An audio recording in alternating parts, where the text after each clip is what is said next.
Oi, todo mundo, eu sou a Estela. Nesse canal eu compartilho um pouco das minhas leituras e também no Instagram, onde de forma mais ativa eu sempre publico o que eu estou lendo e o que eu li. Então no vídeo de hoje eu quero compartilhar o que eu li em janeiro. Pensei se eu fazia um vídeo falando sobre o que eu li no primeiro trimestre de 2026, porém eu percebi que no meu vídeo sobre as melhores leituras de 2025, eu acabei falando mais sobre como eu me senti ao ler os livros do que do livro em si. Então, para que eu tenha tempo suficiente para abordar as duas questões, eu vou fazer um vídeo de leitura mensal para ter esse registro das minhas leituras deste ano.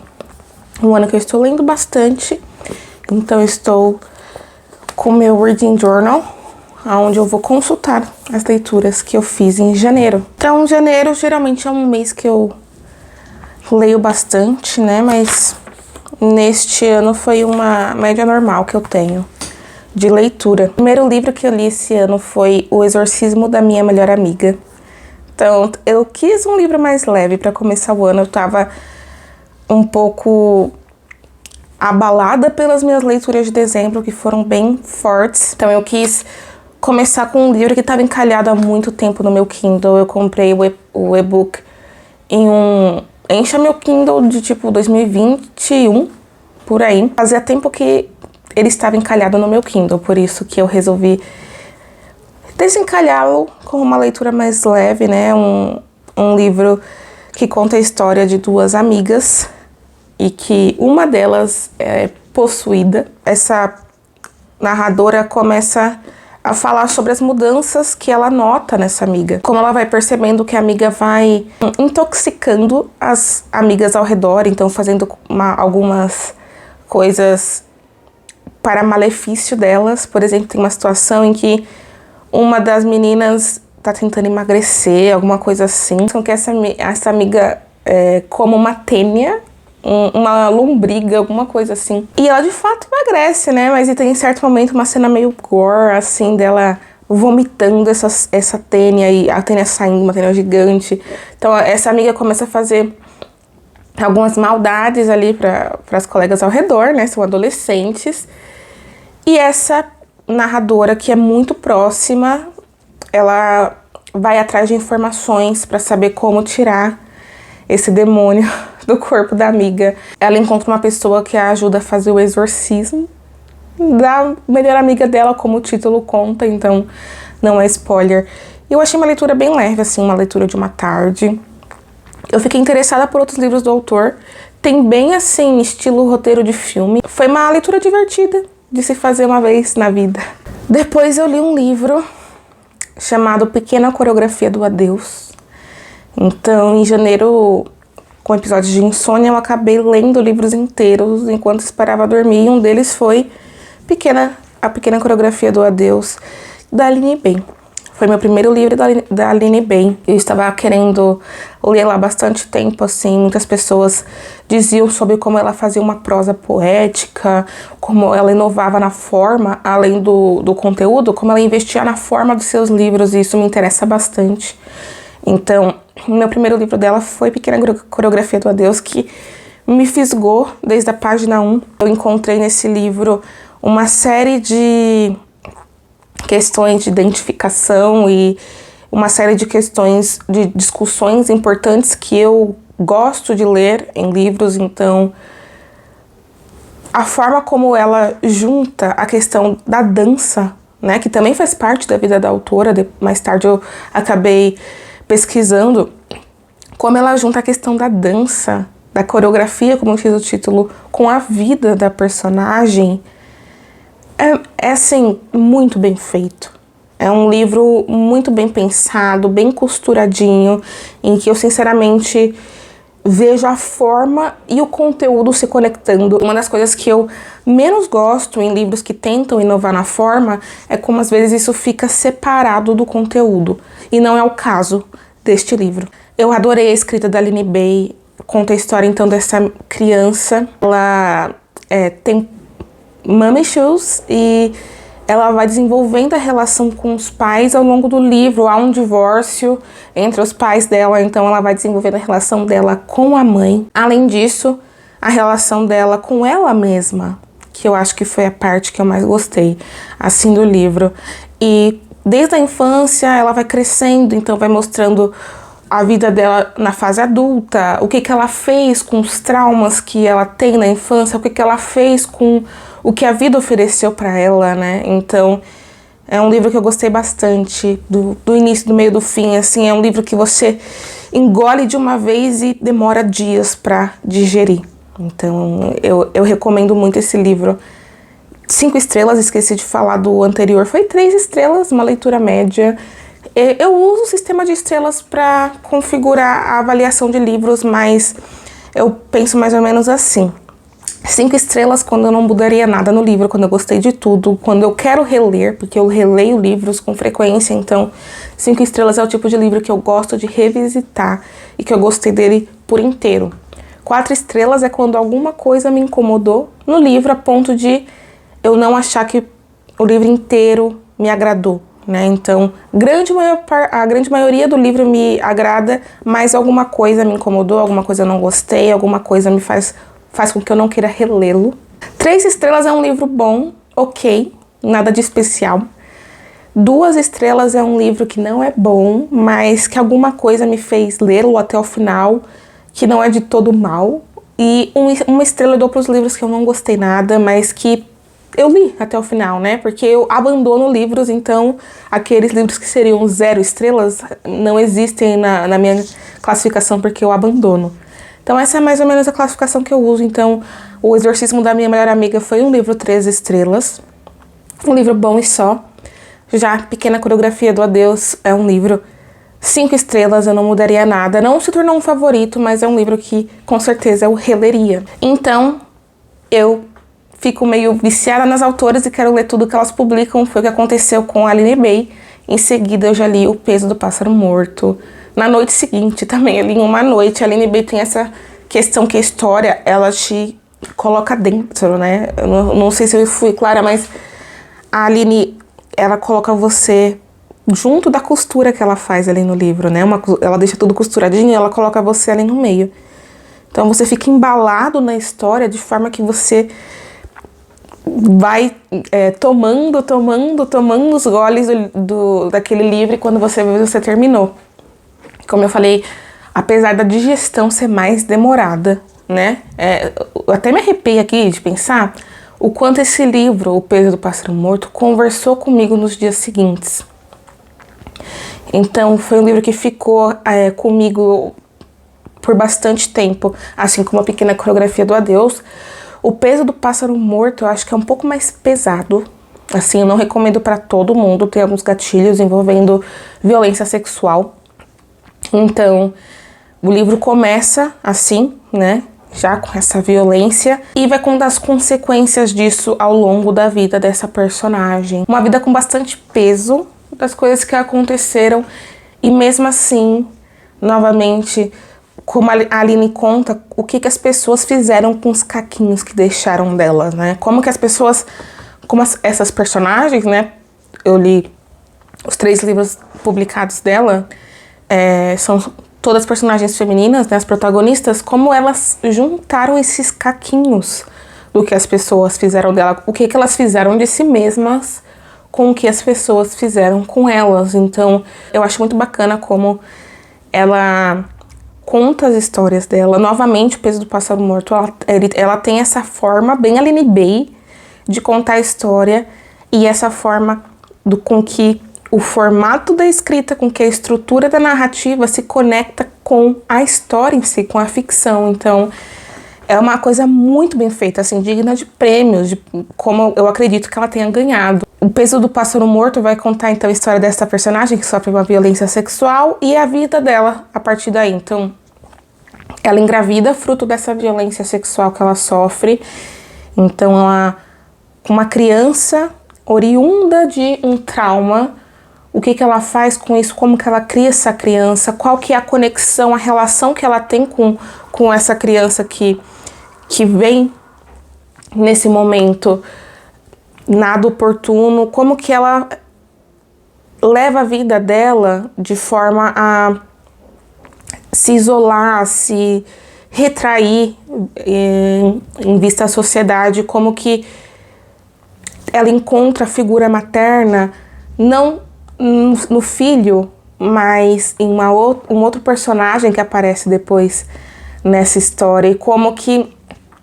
E essa parte, assim, falando agora, me faz pensar que eu gostei mais do Peso do Pássaro Morto do que da Pequena Coreografia do Adeus, porque como ela escreve a ligação desse novo personagem, que eu acredito que é melhor que as pessoas descubram na leitura do que através de um vídeo de leituras qual personagem que é, a relação da protagonista com esse novo personagem, como que ela encontra maternidade nele, como que ela encontra companhia nele, como que ela encontra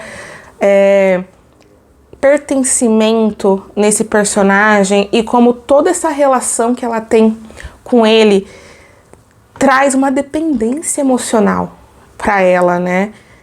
E as coisas que acontecem a partir disso, como que definem a vida dela completamente. Então, vale muito a pena ler. É uma leitura rápida também, então acredito que todos que começarem a ler não vão querer parar.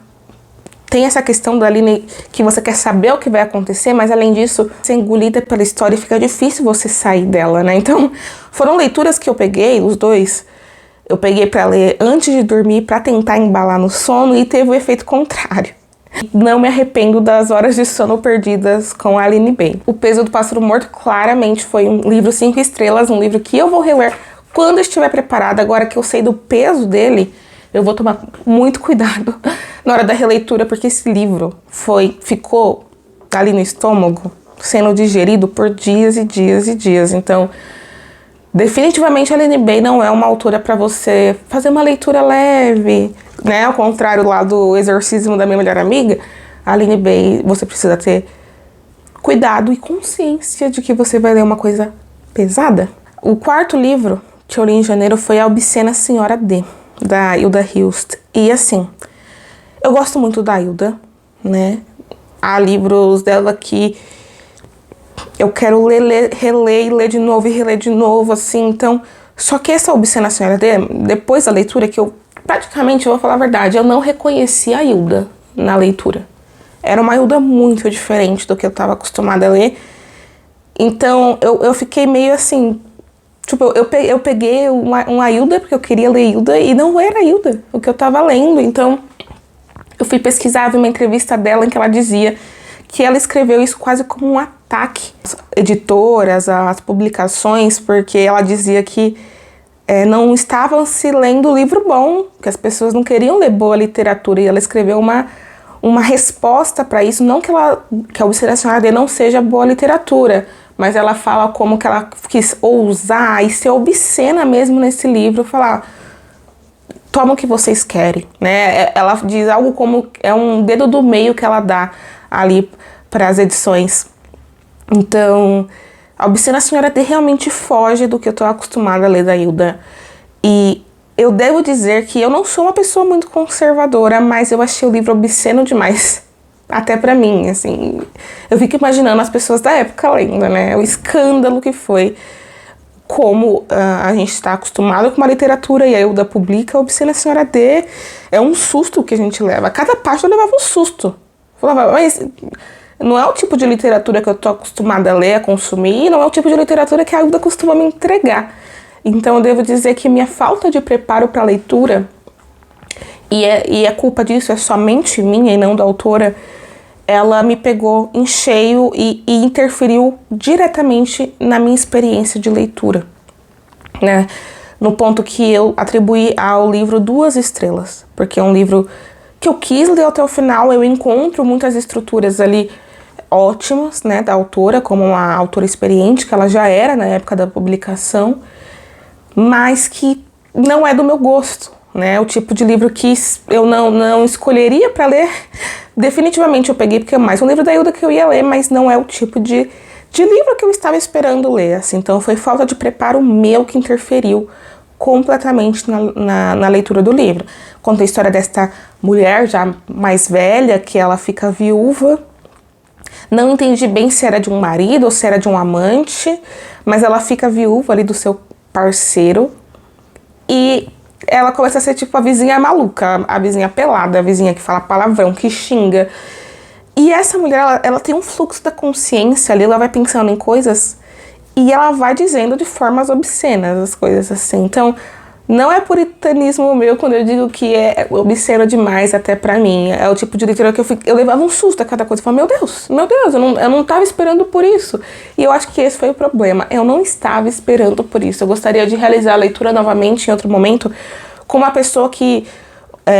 uma leitura mediada por alguém que tenha estudado a obra e consiga me guiar pela leitura de uma forma que não seja só um susto, e sim uma interpretação, uma leitura daquilo mesmo, daqueles pensamentos, daquela vida, porque pra mim acabou ficando ali nessa primeira camada, na camada da surpresa, na camada do susto, do espanto, e eu não consegui adentrar mais profundamente na obra. Novamente, uma culpa só minha e não da autora. Foi minha falta de preparo que fez com que esse livro fosse duas estrelas pra mim, né? Então eu espero um dia participar de uma leitura mediada por algum conhecedor ou alguma conhecedora da obra, para que eu possa fazer essa leitura de forma decente, porque realmente a primeira vez que eu fiz essa leitura foi bastante espantosa. Eu li Ecstasy e outros contos da Katherine Mansfield. E assim, eu até diminuo o tom de voz, porque esse livro foi um quentinho no coração, assim, nossa. Eu sempre ouvi falar e sempre li também em diários de autores, porque eu sou uma grande leitora de diários de autores. Já vi outros autores dizer, e também já vi várias pessoas que gostam de ler dizer que a Katherine Mansfield é uma excelente contista. Uma excelente contista, e eu pude comprovar isso através da leitura. A leitura de Ecstasy, pra mim, assim, foi mais uma coisa que me arrepia, assim. O conto Ecstasy, eu acredito ter sido... Olha, eu não vou falar que é o melhor conto que eu já li, porque o melhor conto que eu já li definitivamente foi Amor, da Clarice Lispector, mas é o melhor conto que eu já li. A forma como a personagem se comunicou comigo. Então, falar justamente sobre esse sentimento de êxtase, né? Antes de ler esse livro, eu dizia pro meu marido, por exemplo, atribuir esse sentimento ao nome Siricutico. Então, quando eu vou fazer uma coisa que eu fico muito animado e estou ansiosa pra alguma coisa, eu tenho Siricutico, assim. Principalmente pra mim, quando envolve livros, né? Então, tô animada com alguma leitura, com algum evento literário, com alguma situação que envolve leitura, me dá um ciricutico, assim, eu fico em êxtase, né? Agora eu já consigo nomear essa sensação por conta da Katherine. Ela tá assim, ela tá em êxtase, ela tá animada, ela tá pensando na vida, em tudo que agrada, e ela quer botar pra fora, ela quer falar pra alguém, aí ela recebe uma ligação do marido, ou ela liga pro marido, e ela quer falar pra ele o que ela tá sentindo. Mas ela pensa um pouco, ele não vai compreender, né? E essa questão, assim, de você sentir tanto que você quer compartilhar, que você quer botar pra fora aquele sentimento, mas você não sente que você será compreendida. Assim, a forma como que a Katherine escreve isso é brilhante, é fenomenal. Então, basicamente o conto, ele vai gerar em torno de sentimentos e sensações, e você vai ter que entendê-los através dos diálogos, das descrições.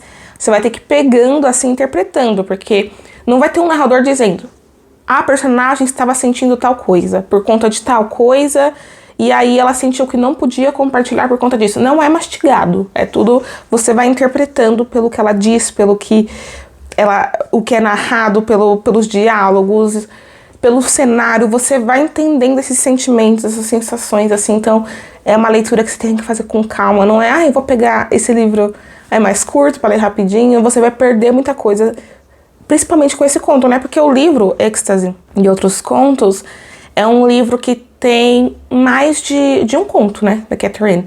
É claro que esse pra mim se destacou 100%, mas não pense que é uma leitura que você vai fazer rapidinho e vai conseguir absorver. Você precisa se pegar nas entrelinhas ali da Katherine. Você precisa pegar ali e falar: eu vou me entregar esse conto que foi escrito. E não somente eu vou passar os olhos, eu vou ler esse conto e acabou o conto, né? Não é um conto que começa e termina. Ele começa ali no livro e ele termina em você. Eu adorei. Êxtase. Eu lembro até em um dia próximo à leitura que eu realizei, alguns dias depois ou semanas, recebi uma visita da minha irmã em casa e teve um certo momento em que eu senti algo assim, ou ela compartilhou comigo algum sentimento parecido, e aí eu peguei o livro para mostrar, igual essa passagem aqui, fiquei um tempão lendo e mostrei a passagem do livro, porque é o tipo de livro que traduz sentimentos que geralmente a gente não consegue compartilhar, que a gente não consegue traduzir como a própria personagem do livro. Eu tenho certeza que com a releitura esse livro vai ganhar mais aspectos de interpretação, mais aspectos de entendimento, então 5 estrelas, e eu vou reler com certeza. Eu li Felicidade Conjugal, do Tolstói, e uma leitura conjunta, foi a primeira leitura conjunta que eu fiz esse ano. Estou fazendo todas essas leituras conjuntas do canal Literatura, e eu acho que é uma mediação bastante enriquecedora. O critério que eu utilizo para participar ou não de uma leitura conjunta, o quanto que aquilo vai enriquecer a minha leitura. E a do canal Literatura se enriquece muito, tem muito material de apoio, aulas de professores da área ou de pesquisadores da área, além da própria mediação da Mel Ferraz, que é formada em estudos literários e consegue trazer essa bagagem para a leitura. Então, quando eu li Felicidade Conjugal, eu li junto com meu marido, então foi uma leitura que a gente fez juntos esse ano. A gente começou lendo as metinhas, certo, né? Cada dia tem uma meta, aí a gente conversava sobre a meta, depois tinha discussão do próprio grupo de leitura, né? Do próprio clube de leitura, mas teve um momento que eu não consegui parar de ler. Eu tive que largar a mão dele, largar a mão das pessoas da leitura conjunta. Foi mais ou menos na metade, porque esse livro é dividido em 2 partes. A parte 1 conta a história, então, dessa personagem que ela se encontra numa situação delicada no que diz respeito à situação familiar e social dela. Ela precisa se casar e tem esse outro personagem que é muito mais velho que ela, que já teve toda uma vivência e tudo mais, mas eles acabam se envolvendo e ela deseja se casar com ele, né? Só que ele pensa que não seria justo com ela, né? Uma menina tão jovem. Ela tinha menos de 18 anos, eu não me lembro exatamente a idade, apesar de ser dito no livro. Menos de 18 anos, ele achava que não era justo trazer ela para o matrimônio e fazer com que ela perca diversas experiências da vida dela por se tornar uma esposa tão jovem e de um cara muito mais velho, ou seja, que seria principalmente uma desvantagem para ela, esse casamento. Mas ela fala, não, eu gosto muito de você, eu quero me casar com você, enfim. Essa primeira parte vai contando como os dois eles vão se encaminhar para o casamento. E na segunda parte do livro, que aí foi a parte que eu precisei soltar a mão das pessoas, porque a primeira parte eu achei que ela foi meio assim, romance romântico, e não é o tipo de narração que me agrada. O romance romântico, portanto, a primeira parte não me agradou tanto quanto a segunda. A segunda parte do livro vai contar, então, as consequências desse casamento e de que forma o que este marido previa, né, que iria acontecer com ela, de que forma isso vai acontecendo, como é que de fato se dá o relacionamento desses dois e conforme também isso, dentro desse relacionamento é incluído os filhos e como dessa forma a gente percebe a distância matrimonial que se estabelece entre os dois por conta das vivências de cada um. E a gente vê nessa segunda parte uma coisa muito mais, como eu posso falar, psicológica do que narrativa em si. Você vai lendo as coisas que os personagens vão fazendo, mas aí cabe a você a reflexão sobre aquilo, né? Novamente, Tolstói, claro, ele não vai colocar ali, ela sentiu tal coisa por conta de tal coisa, e ele sobre isso pensou isso. Não há essa conclusão mastigadinha. É uma coisa, um ponto que o autor coloca no livro para que você reflita sobre isso.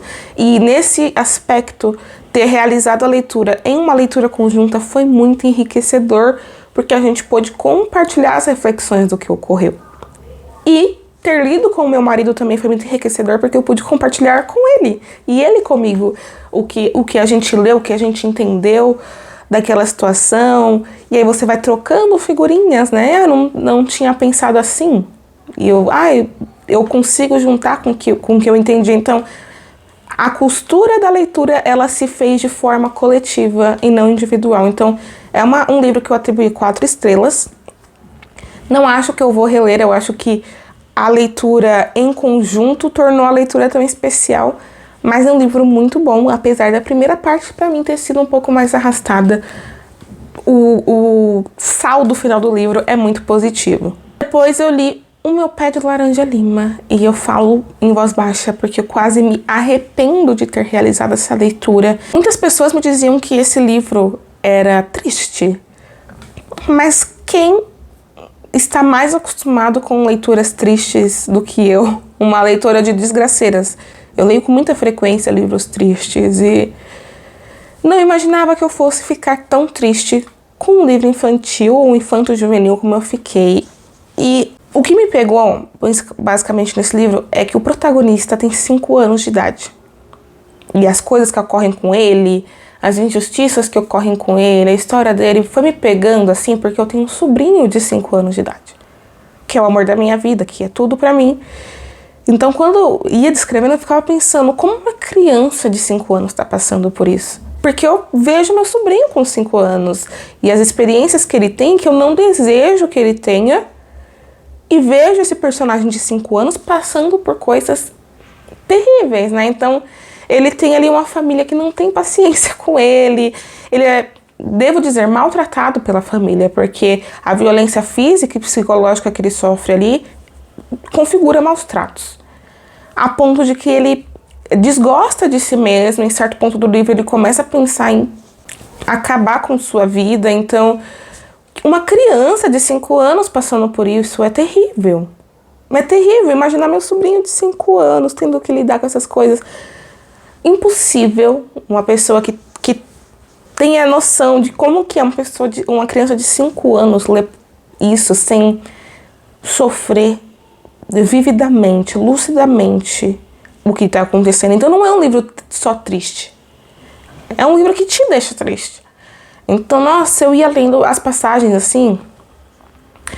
Às vezes eu destacava alguma parte e mandava pra minha irmã, né? A mãe do meu sobrinho falava, meu Deus do céu, esse mundo tá perdido. Eu sei que é ficção, mas a gente sabe que coisas piores ocorrem com crianças ainda menores, né? Então esse livro traz essa reflexão pra gente, mesmo que não seja a intenção dele, né? Que a intenção, claro, é contar a história desse protagonista. Enfim, me despertou pontos que eu não esperava que fosse ser atingidos. Então foi um livro que me fez chorar. E eu não sou uma pessoa de chorar com livros, porque automaticamente eu realizo essa conexão. Quando eu penso uma criança sofrendo, eu penso crianças sofrendo, e eu penso crianças que sofrem, eu penso meu sobrinho sofre. Juro, as conexões que foram feitas assim a partir da leitura do livro que me fizeram chorar, que me fizeram postergar leituras. Então, enquanto os outros livros eu pegava, terminava, esse livro eu fui levando até o final do mês. Assim, eu tinha medo no momento da leitura. Falei, meu Deus, eu vou pegar O Meu Pé de Laranja Lima pra ler. Foi 5 estrelas. Um livro que consegue te despertar tanto sentimento, ele tem que ser 5 estrelas. Eu gostei de tudo no livro, menos de como ele me fez pensar a realidade. Eu sei, isso é necessário, mas às vezes a gente quer fingir que tá tudo bem, que o mundo é um Wonderland. Então, eu li Orgulho e Preconceito, eu reli Orgulho e Preconceito com o meu marido. E essa leitura foi uma releitura pra mim, eu já a realizei em 2020, acho. Eu não sou uma leitura de Jane Austen. Eu já li Razão e Sensibilidade, Orgulho e Preconceito. Eu gosto mais de Razão e Sensibilidade que Orgulho e Preconceito, devo dizer. Mas, principalmente por eu não ser uma leitora de romance romântico, e eu sei que Jane Austen traz para os livros discussões além do romance romântico, eu ainda vejo muitas limitações na narrativa que eu não encontro em outros autores, em outras autoras. E é por isso que, geralmente, eu prefiro ler outros autores e outras autoras, né? recentemente tem aparecido para mim uma propaganda do Clube de Literatura Clássica que compara a obra de Jane Eyre, né, da Charlotte Brontë, com Orgulho e Preconceito, da Jane Austen.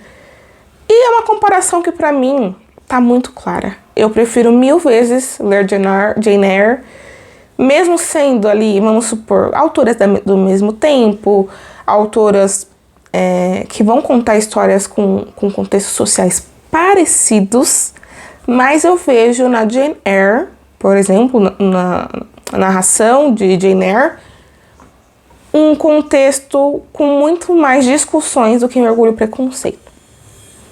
Então, eu consigo tirar muito mais proveito da leitura de Charlotte Brontë do que da Jane Austen. Eu só tô realizando essa comparação por conta desse anúncio que tem aparecido pra mim, que eu acho que convém agora comentar, já que eu estou falando de Orgulho e Preconceito da Jane Austen. Eu entendo a importância da Jane Austen, eu entendo os efeitos da Jane Austen na literatura, eu entendo toda a importância por trás de sua obra, mas dizer que eu gosto dos livros é outra coisa, né? Então a autora é muito importante, válida, as obras são importantes, muito válidas, só que vamos falar de gosto literário, não é o meu. Meu marido gostou muito mais da leitura do que eu.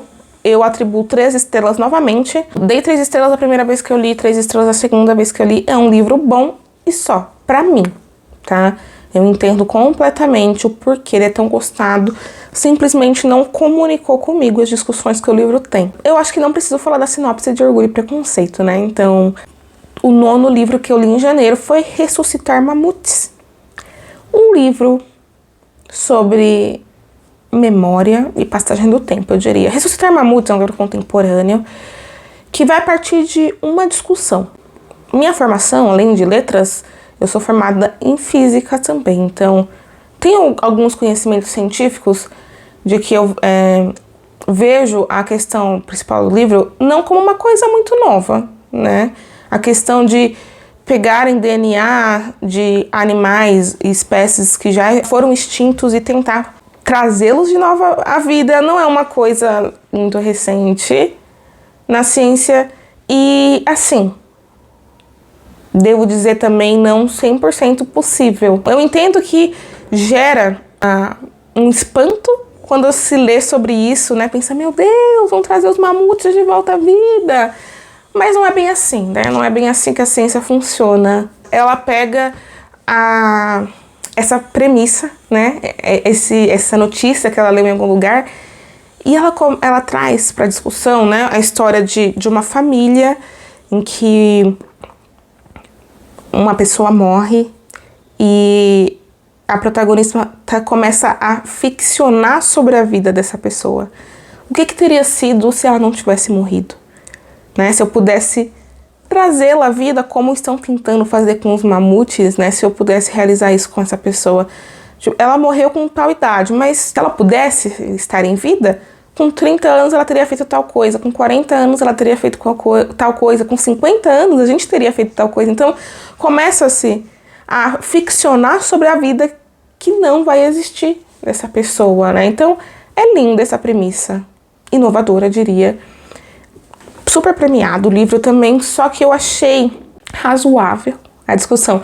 Eu acho que essa questão dos livros contemporâneos estarem ficando cada vez mais curtos, isso tem uma consequência direta e inevitável na narração, na narrativa.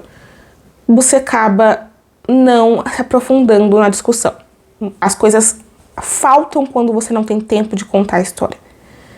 E isso vai acabar afetando diversas leituras contemporâneas que eu faço, que eu penso, nossa, mas tinha tanta coisa para falar, tanta discussão para realizar, e acabou o livro, né? Então, eu tenho essa pulguinha com o livro contemporâneo de por que tem que ter 120 páginas, por que tem que ter 160 páginas, por que você não escreve 400 e me conta a história completa e discute comigo mais esse assunto? Você teve uma ideia tão bacana, você vai limitar isso em menos de 200 páginas. Isso me deixa eufórica negativamente, e eu acredito muito na minha leitura que o tamanho do livro implicou na conclusão e na discussão que o livro tenta trazer.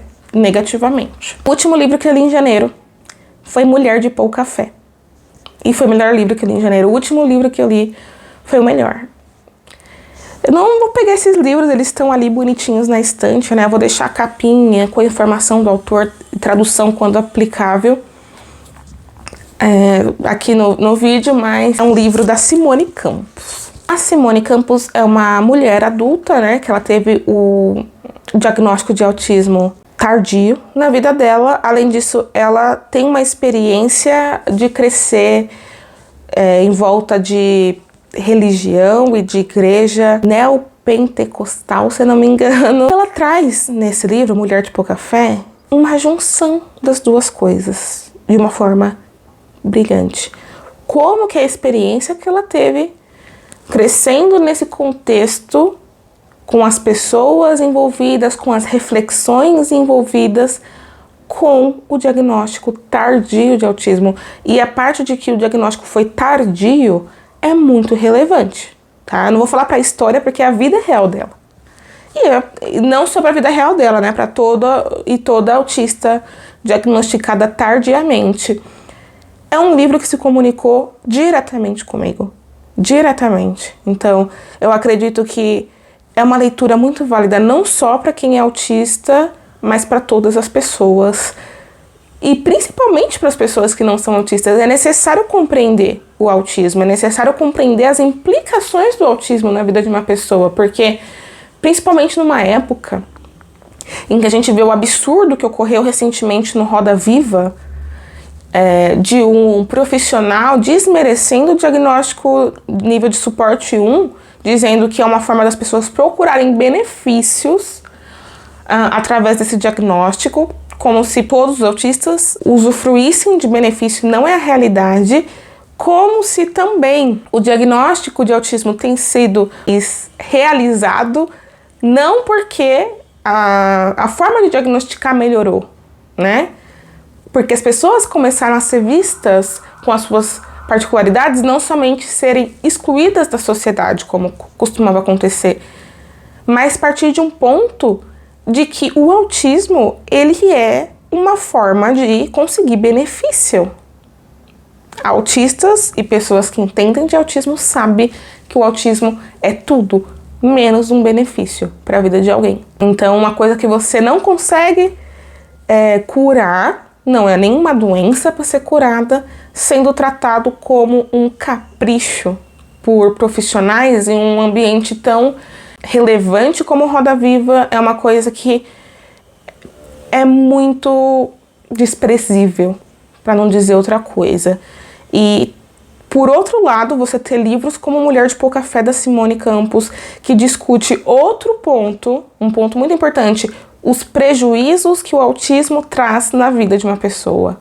Enquanto há quem fala que há benefício, os prejuízos, porque só é autismo se tiver prejuízo na vida da pessoa.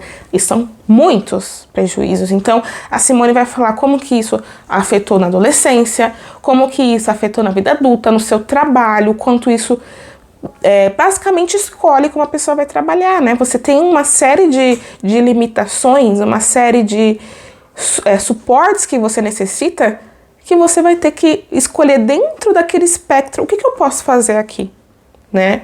Então, a Simone se tornou uma tradutora, né? E agora escritora, conseguiu trazer com as limitações do autismo, com o suporte que ela precisa, conseguiu desenhar uma vida para ela, que ela conta nesse livro pra gente, que sinceramente todo mundo deveria saber, né? Como que os prejuízos do autismo estão presentes na vida de uma pessoa a longo prazo. E as consequências de você não ter tido o diagnóstico durante a sua vida. Uma vida inteira sem o diagnóstico. Uma vida inteira que você olha para suas características e você não compreende essas características que te trazem prejuízos na sua vida. Prejuízos esses que não somem, não são anulados com os benefícios, sendo o autismo uma deficiência. E existem adultos autistas, eu acho que é principalmente essa discussão que tem sido ignorada por todas essas pessoas que falam sobre como o aumento de diagnósticos de autismo tem sido um capricho para usufruto de benefícios que as pessoas dizem. A criança autista cresce, A criança autista, ela não para de existir no momento em que ela entra na fase adulta. Ela não some, ela não fica criança para sempre. A criança autista, ela cresce e ela se torna um adulto autista com diversos prejuízos na sua vida que a sociedade não considera. Então são pessoas naturalmente excluídas pela sociedade, excluídas do mercado de trabalho, excluídas do histórico educacional.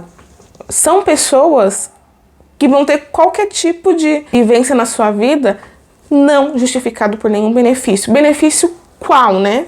Porque quando a gente vai olhar pesquisas que falam sobre, principalmente sobre o adulto autista, quais benefícios ele vai usufruir na vida adulta, a grande maior parte é zero. E quando alguém usufrui de algum benefício, é da fila preferencial. Quase nunca, porque sendo o autismo uma deficiência invisível, apesar de muita gente tentar colocar cara no autismo, tô um pouco revoltada nessa discussão, desculpa.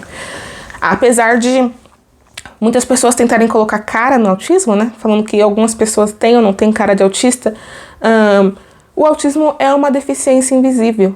Sendo assim, é muito difícil você ver um autista nível 1 de suporte numa fila preferencial, por conta do julgamento que ele recebe, ou conseguindo benefício financeiro por conta das suas limitações serem mais individuais do que coletivas, né? Porque parece que o autismo só é verdadeiro quando incomoda as pessoas ao redor. Não é quando a pessoa adoece para não incomodar ninguém, para tentar o máximo possível mascarar aquela deficiência, para tentar o máximo possível se encaixar numa sociedade que não foi feita para neurodivergente. O diagnóstico ele vem para autoconhecimento, para você conhecer, para o autista conhecer seus limites, quanto de suporte ele precisa, por que ele é diferente, como que o seu cérebro funciona, por que tem shutdown, meltdown, por que essas coisas acontecem com o seu corpo. Então, a gente consegue ver através da vivência da Simone Campos que o autismo de diagnóstico tardio, além, claro, da discussão que tem sobre a religião, que é muito importante também nesse livro. Poucos livros que eu leio que falam sobre religião me apetecem, me fazem participar da discussão como esse livro fez, né? Não é um assunto que eu gosto de ler. E esse livro me pegou. Nossa, genial. É genial como ela junta as duas coisas nesse livro, que eu acho que, além de eu falar sobre, é necessária a leitura. Leia Mulher de Pouca Fé, seja você autista ou não. Todo mundo tem que saber sobre a vivência dessa escritora Simone Campos, que acrescenta tanto na gente depois da leitura. Então, esses foram os 10 livros que eu li em janeiro desse ano. Eu espero que você consiga algumas recomendações de livro por aqui e a gente se vê no próximo vídeo.